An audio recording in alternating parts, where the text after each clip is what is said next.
지금으로부터 약 700년 전 유럽은 공포에 빠져 있었습니다.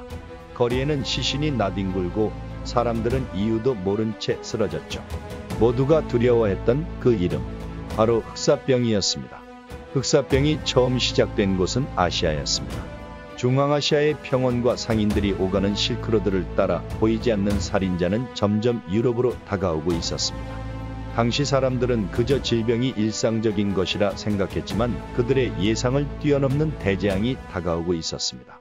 1347년 몽골의 군대가 이탈리아 상인들이 머물던 카파성을 포위했습니다. 하지만 이상한 일이 벌어졌습니다. 몽골 병사들이 하나둘씩 이유 없이 쓰러지기 시작한 것입니다. 공포에 휩싸인 몽골군은 병사들의 시신을 그대로 둘 수 없었습니다. 그러자 그들은 충격적인 결정을 내립니다. 병에 걸려 죽은 병사들의 시신을 거대한 투석기로 성 안으로 던져버린 것이죠. 며칠 뒤 카파성 내부에서도 병이 퍼지기 시작했습니다. 처음에는 몇 명만이 쓰러졌지만 곧 성 전체가 죽음의 소굴로 변해갔습니다. 이탈리아 상인들은 카파성을 빠져나와 배를 타고 본국으로 돌아갔지만 그들은 몰랐습니다. 그들 스스로가 병을 유럽으로 가져가는 전령이 되었다는 사실을. 흑사병에 걸린 사람들은 처음에는 감기처럼 열이 나고 기운이 없었습니다. 하지만 곧 온몸에 검은 종기가 생기고 피를 토하며 고통스럽게 죽어갔죠. 사람들은 절망했습니다. 기도를 해도 약을 써도 신의 용서를 구해도 아무 소용이 없었습니다. 공포가 극에 달하면서 곳곳에서 폭동과 약탈이 벌어졌습니다. 사람들은 더 이상 법과 질서를 신경 쓰지 않았고 살아남기 위해 수단과 방법을 가리지 않게 되었습니다. 이 절망 속에서도 사람들을 돕고자 나선 이들이 있었습니다. 바로 역병 의사들이었죠. 그들은 얼굴을 완전히 가리는 새부리 모양의 가면을 쓰고 다녔습니다. 가면 안에는 허브와 향신료가 가득 들어 있었죠. 병이 악취를 통해 퍼진다고 믿었기 때문입니다.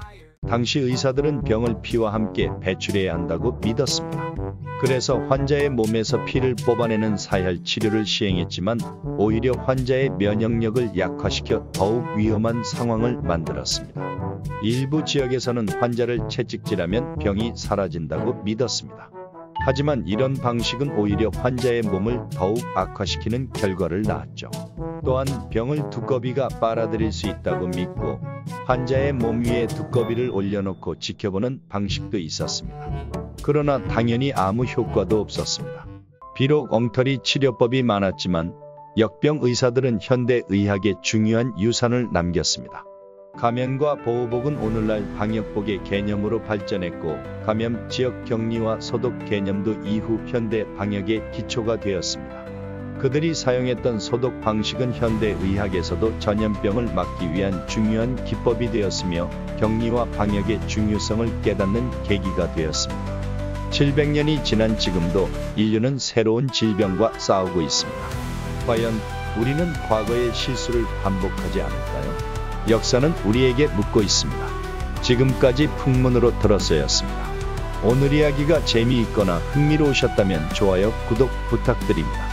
감사합니다. 행복한 하루 되세요.